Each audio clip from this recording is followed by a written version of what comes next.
नमस्कार मित्रों, मैं विकास शाक्या एक बार फिर से आप सबका स्वागत करता हूं। और आज हम डिस्कस करने जा रहे हैं चैप्टर नंबर 5 कर्मयोग भक्ति युक्त कर्म। इस चैप्टर के 3 श्लोक नंबर 24, 25 और 26। लेकिन हर बार की तरह इस वीडियो को शुरू करने से पहले मैं एक बार फिर आपको बता दूं कि अगर आपको भागवत गीता के सभी श्लोकों को सही से समझना है, सही ढंग से समझना है, जिस ढंग से और जिस तरीके से भगवान कृष्ण ने गीता कही है, उसके अर्थों को उपनिषदों के संदर्भ में बिल्कुल सही अर्थ के संदर्भ में लेते हुए समझना है, तो आपको चैप्टर नंबर 13 और चैप्टर नंबर 14 ये 2 चैप्टर सबसे पहले पढ़ लेनी चाहिए। क्योंकि इन 2 चैप्टर्स में आपको परा अपरा प्रकृति के 3 गुण, प्रकृति के 24 तत्व, इन 24 तत्वों में मन, बुद्धि, अहंकार और उसके अलावा प्रकृति के 3 गुण सत, रज और तम, इनके बारे में बड़े अच्छे से बताया गया है इन 2 चैप्टर्स में। और इसके साथ ही ये समझाया गया है कि इन सभी गुणों का और इन सभी तत्वों का हमारे शरीर के जो 5 कोश होते हैं, इन 5 कोशों पर क्या प्रभाव पड़ता है, ये सारी बातें उन चैप्टर्स में समझाई गई हैं, चैप्टर नंबर 13 और 14 में। ठीक है, तो सबसे पहले आप वो 2 चैप्टर अगर आप पढ़ लेते हैं तो बाकी के जो चैप्टर्स हैं भागवत गीता के, उनको समझने में आपको कोई समस्या नहीं आती। ठीक है, अगर आपके ऊपर किसी गुरु का हाथ है, अगर आपके सिर पर किसी गुरु का हाथ है, तब तो कोई बात ही नहीं है। लेकिन अगर अभी आप स्वाध्याय के माध्यम से ही आध्यात्मिक उन्नति के पथ पर आगे बढ़ रहे हैं, तो उस केस में अगर आपको किसी भी तरह की समस्या आती है भागवत गीता को समझने में, या फिर किसी अन्य वेद या पुराण या किसी भी चीज़ को पढ़ रहे हैं और आप नहीं समझ पाते कि हाँ किस तरीके से हम इसको पढ़ें, पिछली बार पढ़ा था तो कुछ और अर्थ समझ में आया भागवत गीता के इस श्लोक का, अगली बार पढ़ते हैं तो कुछ और अर्थ समझ में आता है, तो ये जो भ्रम होते हैं उसका कारण यही होता है कि हम जो उपनिषदों का वास्तविक संदेश है उस तरीके से उसे नहीं देखते। असल में गीता की ओर हम तभी भागते हैं, हम सब में बहुत से लोग, जब हम अपने जीवन में किसी परेशानी से ग्रस्त होते हैं या दुखी होते हैं। और दुख केवल और केवल वासना की वजह से आता है। वासना की वजह से जब हमें दुख उत्पन्न होता है, तो जिस वासना के अंतर्गत वो दुख उत्पन्न होता है, उसी वासना को पूरा करने का हल, उसी वासना को पूरा करने का रास्ता हम भागवत गीता में तलाश करने के उद्देश्य से उतरते हैं। और जैसी वासना के उद्देश्य से हम ज्ञान लेने के लिए उतरते हैं, तो भगवान कृष्ण ने, परमात्मा ने स्वयं कहा है, जिसने जिस तरीके से मुझे देखने की कोशिश करी उसी तरीके से मैंने उसको फल दिए। ठीक है, प्रभु मूरत देखी तिन तैसी, जाकी रही भावना जैसी। जिसकी जैसी भावना रही उसने प्रभु को उसी तरह से समझा।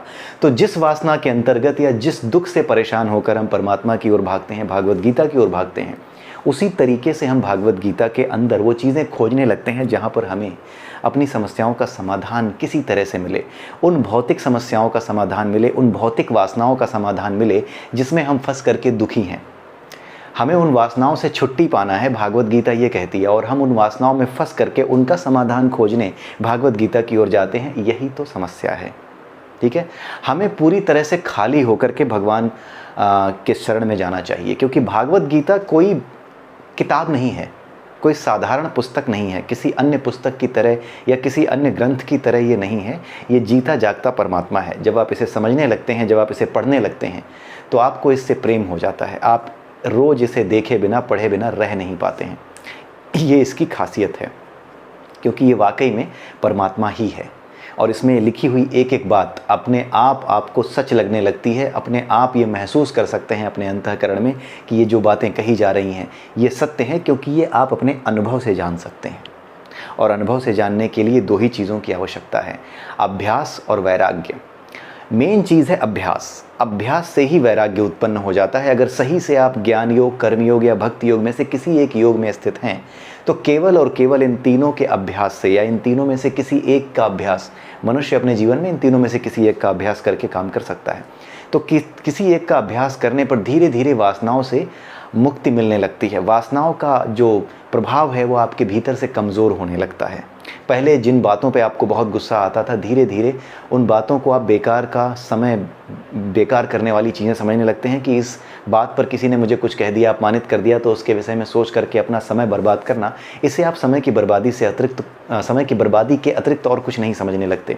तो धीरे धीरे प्रैक्टिस से जैसे जैसे आप आगे बढ़ते हैं, वैसे वैसे वासनाओं का बल कमज़ोर होने लगता है। और जैसे ही वासनाओं का बल कमज़ोर होता है, वैसे ही क्या होता है, ये जो मनोमय कोश है जिसमें वासनाएं इकट्ठी होती हैं, वासनाओं की जगह यही है मनोमय कोश। मन ही है वासनाओं का स्थान, और मन ही है भक्त का स्थान, मन ही है योग का स्थान।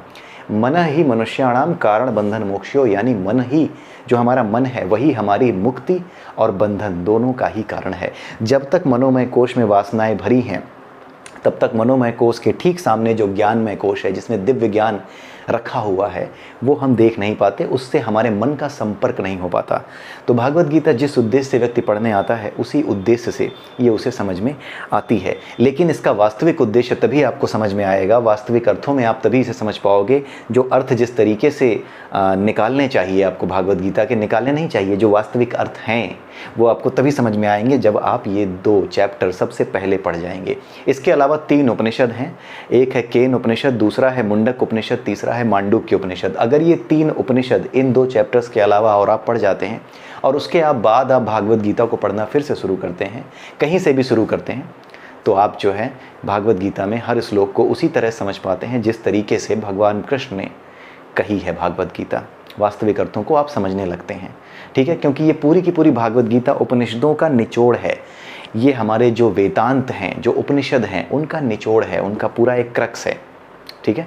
तो यही चीज़ हमारी जो है यहाँ पे समझाई गई है 13वें और 14वें चैप्टर में। इसके अलावा हमने भागवत गीता को एक स्पेसिफिक सीक्वेंस में पढ़ा है। चैप्टर नंबर 13 से 18 सबसे पहले हमने स्टडी किया है, उसके बाद चैप्टर नंबर 7 से 12, और अब हम चैप्टर नंबर 1 से 6 की ओर जा रहे हैं, और उस सीक्वेंस में हम चैप्टर नंबर 5 पर हैं।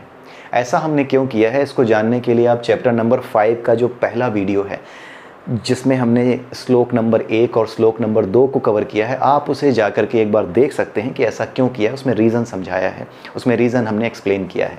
ज़रूरी नहीं है कि यही तरीका परफेक्ट हो, ये हमारा अपना जो एक विचार है। जब मैंने इसको पढ़ना शुरू किया अपने गुरु की कृपा से और अपने परमात्मा श्री कृष्ण की कृपा से, बिना कृपा के ये चीज़ें नहीं होती हैं, आपका ध्यान भी उधर नहीं जाता। आपको अगर भुगतना है ना, तो आप इस संसार में फंसे ही रहेंगे, उल्टे सीधे काम करते रहेंगे। अगर परमात्मा की कृपा नहीं हुई और अगर आपके गुरु का आशीर्वाद आपको नहीं हुआ, तो आप इन चीज़ों की तरफ आगे बढ़ नहीं सकते।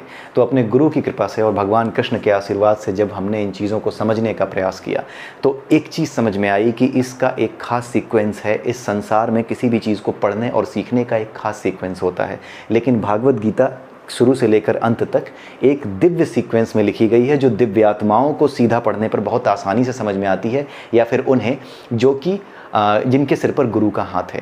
अदरवाइज़ बाकी क्या होते हैं, अक्सर लोगों को आपने सुना होगा, पहला दूसरा चैप्टर पढ़ा, तीसरा चैप्टर पढ़ रहे थे, उसके बाद मन ही नहीं लगा, फिर कई दिनों बाद उठाई, फिर चौथा चैप्टर पढ़ा, फिर पता चला कि नहीं, हमने 4-5 चैप्टर कुछ पढ़े हैं। कहने को कह देते हैं कि गीता पढ़ ली है, वही 4-5 चैप्टर, थोड़े बहुत कुछ श्लोक उठा करके कहीं से कुछ देखने सुनने को मिल गया तो अपने हिसाब से भी किताब में खोज लिया, या फिर कानों में लगाए हुए हैं वॉकमैन तो पुराने समय की बात हुई, कानों में लगा के यूट्यूब से सुन रहे हैं, अच्छा महसूस कर रहे हैं, उसे याद कर ले रहे हैं। लेकिन इन चीज़ों को जो समझने वाली बात है, वो सारी की सारी उपनिषदों के अंदर निहित है। तो ये उपनिषदों का जो संदेश है, जब तक वो आप नहीं समझते, तब तक आपको ठीक से भागवत गीता के अर्थ, उनमें आप रस नहीं ले पाते। आप सुनते तो रहते हो, लेकिन उसमें जो रस है ना, उसमें जो आनंद है, वो आनंद आपको तब तक नहीं आता जब तक कि आप उपनिषदों के संदेश को समझ नहीं लेते। तो आइए शुरू करते हैं 24वें, 25वें और 26वें श्लोक को। छोटे छोटे श्लोक है, ज़्यादा कुछ समझाना नहीं है, क्योंकि ये सारी चीज़ें जो हम यहाँ पे लिखी हुई हैं, एक तरीके से भगवान कृष्ण अर्जुन को बार बार एक ही बात को उसको ठीक से समझाने के लिए, क्योंकि ये गुरु का उत्तरदायित्व तो निभा रहे हैं, तो जितने एग्जाम्पल्स उसे दे सकते हैं उतने एग्जाम्पल्स उसे दे रहे हैं, ताकि उसे समझने में कोई समस्या ना हो। तो आइए देखते हैं 24वें श्लोक को। 24वें श्लोक में क्या है? 24वें श्लोक में भगवान कृष्ण कहते हैं, जो अंतःकरण में सुख का अनुभव करता है। अंतःकरण कुछ नहीं है, आपकी अपनी जो आत्मा जहाँ रहती है आनंदमय कोश में, वहीं पर वास्तविक शांति और वास्तविक सुख है, वही आपका अंतःकरण है। जब अंतःकरण से आप समर्पित होते हो परमात्मा को, तो ही आप उसे जान पाते हो, तो ही आप उसे अनुभव कर पाते हो। जो अंतःकरण में सुख का अनुभव करता है, क्योंकि जो अंतःकरण में रमने लगा है, वो अंतःकरण में ही सुख का अनुभव करेगा, क्योंकि वास्तविक सुख यही है। जब मनोमय कोश की वासनाओं से आप दूर हो गए, तो जितनी उथल पुथल थी, जो वासनाओं की वजह से हो रही थी, जो सुख और दुख आपको मिल रहे थे, वो सब आपके जीवन से दूर चले जाएंगे। तो जब आपके जीवन से सारी उथल पुथल दूर हो जाएगी और आप भीतर आते चले जाओगे, वास्तविक ज्ञान जो सुख देता है, शांति देता है, जो इस ज्ञानमय कोश में है, जब इसे भी पार करके आनंदमय कोश में आकर के आप लीन हो जाओगे, तो आपको समझ में आ जाता है कि ये जो वास्तविक अंतःकरण के अंदर, यानी कि आपके जो आनंदमय कोश के भीतर जो आत्मा है, जब आपने उसे देख लिया, वहाँ पर वास्तविक सुख है, वास्तविक शांति है। शांति ही सुख है। वास्तविक शांति जहाँ मिल जाए वहीं सुख है। जहाँ शांति नहीं है वहाँ सुख नहीं है, और जहाँ वासना है वहाँ शांति नहीं हो सकती, और जहाँ शांति नहीं है वहाँ सुख नहीं हो सकता। तो भगवान कृष्ण ने यहाँ कहा है कि जो अंतःकरण में सुख का अनुभव करता है, जो कर्मठ है, कर्मठ मतलब अपने काम को बहुत ही मेहनत से करता है, कुछ और नहीं सोचता, जब वो काम करता है तो उसका काम और वो दोनों एक हो जाते हैं, ऐसे ही आदमी को कर्मठ कहा जाता है। विवेकानंद जी ने एक पुस्तक लिखी है, उसका नाम है कर्मयोग। उसमें आप जाकर के देख सकते हैं कि कर्मठ व्यक्ति का मतलब क्या होता है। ये जो बात मैंने अभी आपके सामने रखी कि उस व्यक्ति का काम और वो खुद दोनों एक हो जाते हैं, उन दोनों में कोई अंतर नहीं रह जाता। ऐसा लगता है कि मैं ही वो काम हूँ और वो काम ही मैं हूँ। तो इस तरीके से जब लीन हो जाते हैं, अपने काम के साथ योग कर लेते हैं, योग ही मेन चीज़ है। योग को याद रखिए, योग केवल सांस लेने की क्रिया नहीं है। योग का अर्थ है जुड़ जाना इस प्रकृति से, प्रकृति के जैसा हो जाना, बिना स्वार्थ के। जिस तरह से ये हमारे लिए लगातार लगी हुई है, उस तरीके से अपने काम में लग जाना। काम का और आपका अंतर ही समाप्त हो जाना, ये होती है कर्मठता। तो जो व्यक्ति कर्मठ है उसकी बात हो रही है। अंतःकरण में ही रमण करता है, ये तो अभी हमने डिस्कस किया। अंतःकरण में रमण करना यानी कि वासनाओं की तरफ भागने के बजाय वो अपने अंतःकरण में केवल ईश्वर के बारे में विचार करता है। कभी भागवत गीता के श्लोकों का विचार करता है, कभी अष्टावक्र गीता के श्लोकों का, तो कभी रामायण का, कभी महाभारत का, तो कभी किसी चीज़ का स्मरण करता है। उसके दिमाग में स्मरण में आती ही वो चीज़ें हैं जो आध्यात्मिक हैं, उसके स्मरण में वो चीज़ें आती ही नहीं जो कि भौतिक हैं, जो उसे गिराएंगी वासनाओं में। उसके दिमाग में जो चीज़ें आती ही नहीं, उसी को कहा जाता है कि जो अंतःकरण में ही रमण करता है।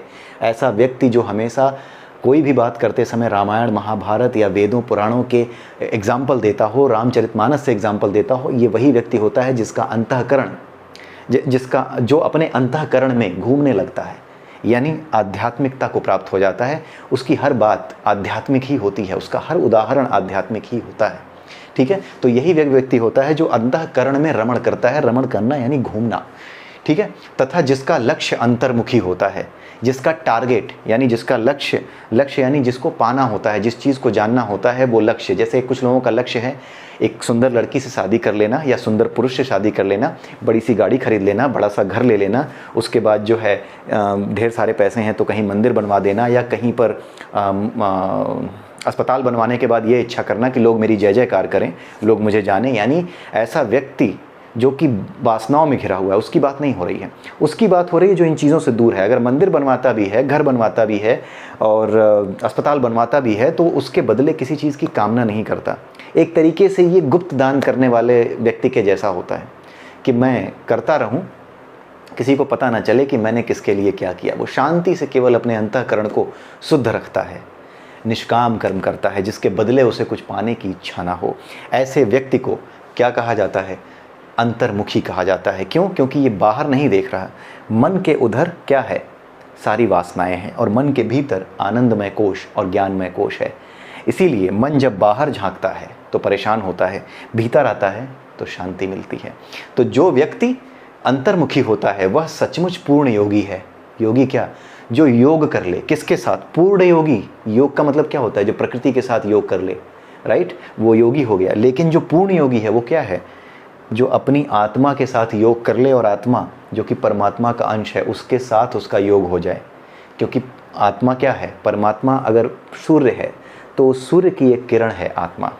उस किरण के आप वही एक किरण हो, उसी किरण से आपकी जान पहचान हो जाना कि मैं ये किरण हूँ जो उसी परमात्मा से निकली है। तब इसे कहते हैं आपका वास्तविक योग होना, पूर्ण योग होना। बाकी तो योग है ही कि प्रकृति जिस तरह से चल रही है, ये एक सिंपल हार्मोनिक मोशन कर रही है। तो जब ये सिंपल हार्मोनिक मोशन कर रही है तो हम भी सांस को कुछ समय तक भीतर लेके, कुछ समय तक भीतर रोक करके और कुछ समय तक बाहर निकाल करके योग कर रहे होते हैं एक निश्चित समय तक। ठीक है, जब हम योग कर रहे होते हैं तो इसी को योग क्यों कहते हैं? क्योंकि हम प्रकृति से जुड़ रहे होते हैं। जिस तरह से प्रकृति सिंपल हार्मोनिक मोशन कर रही है, उसी तरीके से सांस को एक लय के साथ अंदर और बाहर लेकर के हम भी एक सिंपल हार्मोनिक मोशन में ही सांस को अंदर लेना और बाहर छोड़ना शुरू करते हैं।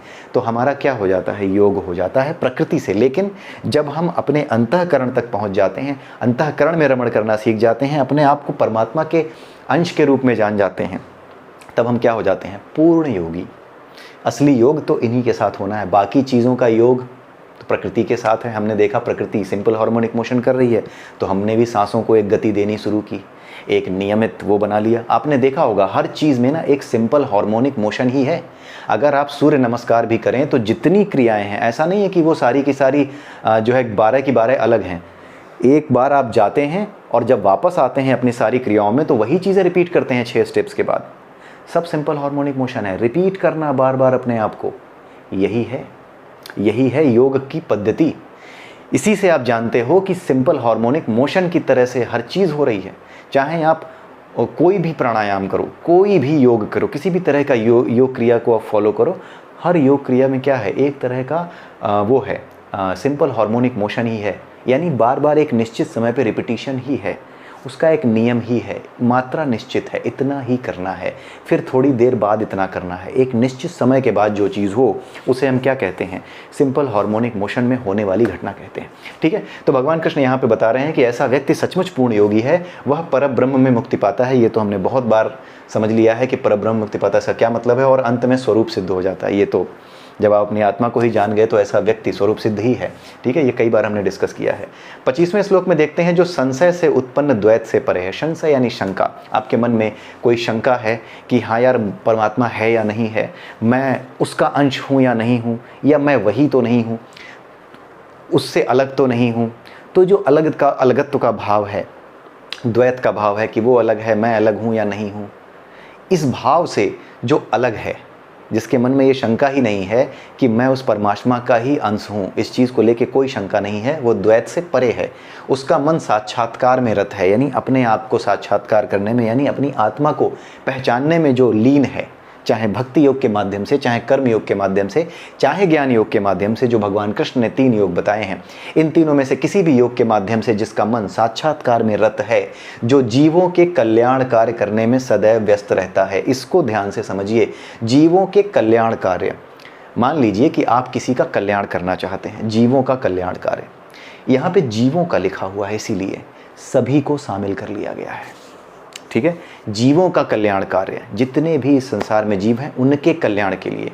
ऐसा नहीं है कि किसी के कल्याण की बात सोच करके आप ये सोचें कि वो जो व्यक्ति है वो परेशान है, एक काम करता हूँ उसको कोई गिफ्ट दे देता हूँ, कोई गरीब आदमी है उसको आज मैं पिज़्ज़ा दे देता हूँ। ये एक ऐसे काम है जो थोड़ी सी खुशी उसे दे सकते हैं, अच्छा कर सकते हैं, उसके लिए उसके चेहरे पर मुस्कान ला सकते हैं। करिए, करते रहिए, लेकिन इस तरीके से जो क्षणिक खुशी होती है ना, ये उसका कल्याण नहीं कर सकता, उस जीव का, उस व्यक्ति का कल्याण नहीं कर सकता। ठीक है, उस व्यक्ति का कल्याण कैसे होगा, जब उसे ये पता हो, कि उसे ये एहसास हो कि जो उसे प्राप्त हो रहा है, आज किसी ने अगर करुणावश उसे कुछ दिया है, तो ये करुणा इस व्यक्ति की नहीं है, ये करुणा परमात्मा की है। इसीलिए जब भी आप किसी व्यक्ति की मदद करें और जब भी वो आप कहे कि सब प्रभु आपकी दया है, आपकी तारीफ करे, तो सीधे तुरंत इस पाप को अपने सिर से उतारिए, उससे सीधे कहिए कि ये मेरी कोई कृपा नहीं है भाई, ऊपर वाला है, जो करता है वो करता है, उसकी इच्छा से ही तुम्हारे कल्याण के लिए, मेरे कल्याण के लिए जो काम होते हैं, उन सभी कामों को एज इट इज़, जैसे आते हैं वैसे स्वीकार करो और तुम भी इस काम को आगे ही बढ़ाओ। जब आप अहंकार करते हैं किसी के सामने कि हाँ देखा मैंने तेरे लिए क्या कर दिया, तो उस व्यक्ति को ये विश्वास हो जाता है कि संसार ऐसा ही है, जिसके पास है वही दे सकता है और देने के बाद जताता है। तो कल को जब वो भी किसी को देने लायक बनेगा ना, तो वो जताएगा ही। लेकिन जब आप उसे ये बताओगे कि परमात्मा की कृपा से ही सब कुछ है, मैं तो कुछ नहीं हूँ, जो कुछ मैं किसी को देने लायक बना हूँ तो परमात्मा की वजह से देने लायक बना हूँ। वही बात है, जैसे हमने एक बार समझा था कि आप सिर्फ मेहनत करते रहिए। एक मेहनत करने वाले आदमी को, एक मेहनत करने वाले विद्यार्थी को ये नहीं सोचना पड़ता कि वो कनाडा कैसे जाएगा, या इंडिया में वो बड़ा सा लैपटॉप कैसे लेगा, या बड़ी सी गाड़ी कैसे लेगा। वो सिर्फ अपनी मेहनत करता है, अपनी पढ़ाई करता है, एक ऐसी जगह पहुंच जाता है, IIT IIM करके या IAS PCS बन के ऐसी जगह पहुंच जाता है जहां उसे इन चीज़ों के बारे में सोचना ही नहीं पड़ता कि मुझे क्या मिलेगा क्या नहीं मिलेगा, उसे ये चीज़ें प्राप्त हो जाती हैं। उसी तरीके से जब हम ईश्वर में रमते हैं तो ईश्वर हमें इतना देता है कि हम संसार को बांट सकें। लेकिन जब हमारे मन में ये आ जाता है कि नहीं हम नहीं बांटेंगे, अपने लिए और इकट्ठा करेंगे, तो फिर से हम वासनाओं में फंसने लगते हैं। इसीलिए भगवान ने कहा है ना कि मेरी माया इतनी प्रबल है कि कोई इससे छूट नहीं पाता। बड़े से बड़े लोग भी आते हैं, रास्ते पे आते हैं, फिर फंस जाते हैं। जैसे ही माया दिखती है फिर फंस जाते हैं। ये इतनी कठिन जो है स्थिति है। तो यहाँ पे भगवान कृष्ण ये कह रहे हैं कि दूसरों के कल्याण यानी जीवों के कल्याण में जरूरत है। यानी जब भी किसी की मदद करो, जब भी किसी के कल्याण की बात करो, तो उस कल्याण में ईश्वर की इच्छा और ईश्वर की कामना ही आपके अंदर से बाहर आनी चाहिए कि ये जो कुछ मैं कर रहा हूँ वो परमात्मा की कृपा से कर रहा हूँ, उसकी वजह से ही मैं इस लायक हूँ कि मैं आपकी मदद कर सका।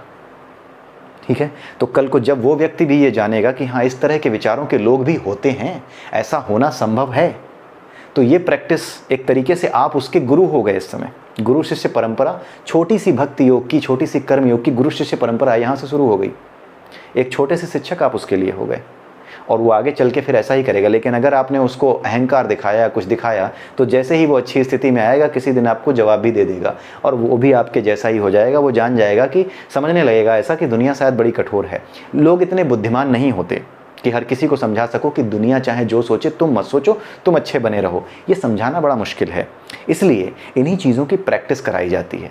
आप सोच के देखिए, हर किसी को आप नहीं समझा सकते कि दुनिया जो है अच्छे लोगों से भरी हुई है, अच्छे भी लोग हैं। जिसका अनुभव बुरा है ना, वो नहीं समझ पाता, इसलिए आपको उसके सामने उदाहरण रखना पड़ता है। तो उदाहरण रख करके कल्याण के कार्य कीजिए कि जो कुछ होता है वो परमेश्वर की कृपा से होता है। हम किसी को देने लायक हैं तो भी इसलिए क्योंकि उस परमेश्वर की कृपा है कि उसने मुझे इतना दिया है कि मैं दे सकूं, किसी की सेवा कर सकूं। देने का भाव भी निकाल दीजिए, ये सेवा के भाव को ले आइए कि मैं इस लायक बन पाया परमात्मा की वजह से, मैं सेवा कर सकूं और अपने मन से वासनाओं को दूर करके परमात्मा की ओर जा सकूं। ये तो मेरा अपना स्वार्थ है, तुम्हें देने में मेरा कोई स्वार्थ नहीं है, तुम्हें देने में तो मेरा ही लाभ है, मैं तो अपना ही स्वार्थ पूरा कर रहा हूं। भाई तुझे देकर भी परमात्मा की कृपा से अपना ही स्वार्थ पूरा कर रहा हूं, अपने ही स्वार्थ को सिद्ध कर रहा हूं। क्यों? क्योंकि मुझे ही अपने परमात्मा को पाना है, इसलिए मैं ये कार्य कर रहा हूँ। तो इतना तुच्छ समझ करके जब कोई व्यक्ति कार्य करता है दूसरों के कल्याण के, तब उसे कहते हैं वास्तविक कल्याण करने वाला व्यक्ति, कल्याण कार्य करने वाला। लेकिन ऐसे लोग बहुत कम मिलेंगे, लेकिन होते हैं, ऐसा नहीं है कि नहीं होते, होते हैं। कल्याण कार्य करने में सदैव व्यस्त रहता है जो समस्त पापों से रहित। अब जो वासनाओं से रहित है वो पापों से रहित होगा ही, क्योंकि वासनाएं ही पाप कराती हैं। अध्याय नंबर 2 का 62वां और 63वां श्लोक जाके एक बार फिर देख लीजिएगा कि वासनाएं किस तरीके से आपको अपराधी बना सकती हैं, किस तरीके से आपकी बुद्धि नष्ट कर सकती हैं। वहाँ पे देख लीजिएगा। तो ऐसा व्यक्ति समस्त पापों से रहित होता है, क्योंकि वासना से रहित होता है, वह परब्रह्म को प्राप्त होते हैं। ये वही बात है, क्यों प्राप्त होते हैं ये तो इस मशीनरी से आप बार बार हम एक्सप्लेन करते हैं, समझ ही गए होंगे। 26वां ही बड़ा सिंपल सा है, जो क्रोध तथा समस्त भौतिक इच्छाओं से रहित है। क्रोध से रहित कौन होगा, भौतिक इच्छाओं से रहित कौन होगा? हमने 13वें और 14वें चैप्टर को पहले ही पढ़ लिया है।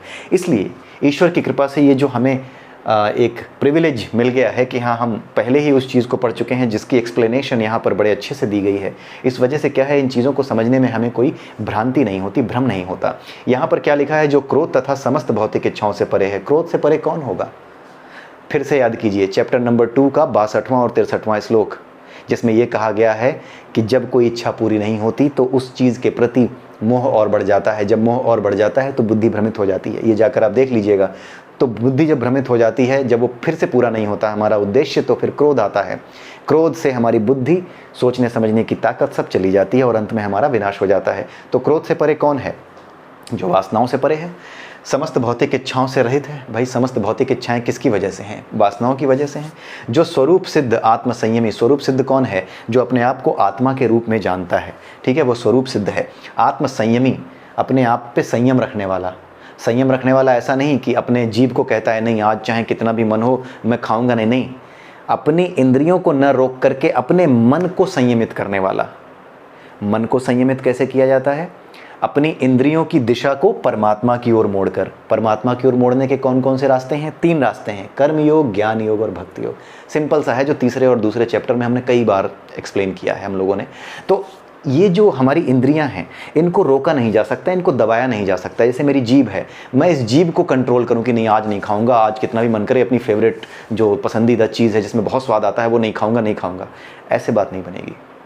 आपको इसका चिंतन नहीं करना है कि नहीं खाऊंगा, आपको परमात्मा का चिंतन करना है। अपनी इंद्रियों को उधर मोड़ देना है जिधर परमात्मा है, यानी भक्ति योग। जैसे अगर आपको बहुत ज़्यादा खाने की इच्छा हो रही है, कुछ ऐसा स्वादिष्ट चीज़, मंदिर चले जाइए, अपने घर में भगवान के पैरों में, भगवान के चरणों में कुछ चढ़ाइए, कुछ अर्चा विग्रह पे कुछ रखिए, उनके पैरों पे चढ़ाए हुए फूल सूंघिए, उनको जो आपने प्रसाद चढ़ाया है उस प्रसाद का भोग लगाइए। आपको थोड़ी ही देर में ये महसूस होगा कि आपकी वो जो इच्छा है, जो वासना है, स्वाद की वासना, असल में जीभ नहीं रोकनी है, स्वाद को रोकना है, ठीक है। और ये रुकता कैसे है? जैसे ही अपनी इंद्रियों को आप परमात्मा के काम में लगा देते हैं। किसी ऐसे काम में लगा दीजिए जो परमात्मा का काम हो। और परमात्मा के काम 3 रास्तों से होते हैं, ज्ञान योग, कर्म योग, भक्ति योग। भक्ति योग चैप्टर नंबर 12 जरूर पढ़िएगा। ये चैप्टर पढ़ने से पहले ही मैंने बताया था, इसको शुरू होते समय ही कहा था कि आप इस चैप्टर को समझने से पहले चैप्टर नंबर 12 जरूर पढ़ जाइए जो भक्ति योग का है, ठीक है। तो यहाँ पर स्वरूप सिद्ध व्यक्ति आत्मसंयमी, अपने आप को संयमित करने वाला, यानी इंद्रियों को परमात्मा की ओर मोड़ करके अपने मन को वासनाओं से रहित करने वाला, उसी को आत्मसंयमी कहा जाता है। और संसिद्धि के लिए निरंतर जो प्रयास करते हैं, यानी अपने आप को सिद्ध करने के लिए, वही स्वरूप सिद्ध, यानी अपने वास्तविक स्वरूप को जानने के लिए, इस वास्तविक सत्य को जानने के लिए, इस वास्तविक सत्य तक पहुँचने के लिए जो लोग प्रयास करते हैं, उनकी मुक्ति निकट भविष्य में सुनिश्चित है। मतलब ऐसे लोगों की मुक्ति जो इस तरह के प्रयास कर रहे हैं, जो बाहर नहीं देख रहे, अपने मन से भीतर की ओर, ज्ञानमय कोश और आनंदमय कोश की ओर देख रहे हैं, उनकी मुक्ति निकट भविष्य में सुनिश्चित है। यही भगवान कृष्ण इस श्लोक में कह रहे हैं। तो इसी के साथ ये तीनों श्लोक समाप्त होते हैं। तो इसी के साथ मैं आप सबसे विदा लेता हूँ, अपने गुरुवर को याद करते हुए और अपने परमात्मा भगवान श्री कृष्ण को याद करते हुए। आप सभी से मैं इजाज़त चाहूँगा, आप सभी से मैं रुखसती चाहूँगा। उर्दू के शब्द इस्तेमाल कर रहा हूँ, कोई बात नहीं। आप सभी से विदा लेना चाहूँगा। तो इसी के साथ आज का वीडियो यहीं समाप्त होता है। अगले वीडियो में फिर मिलेंगे।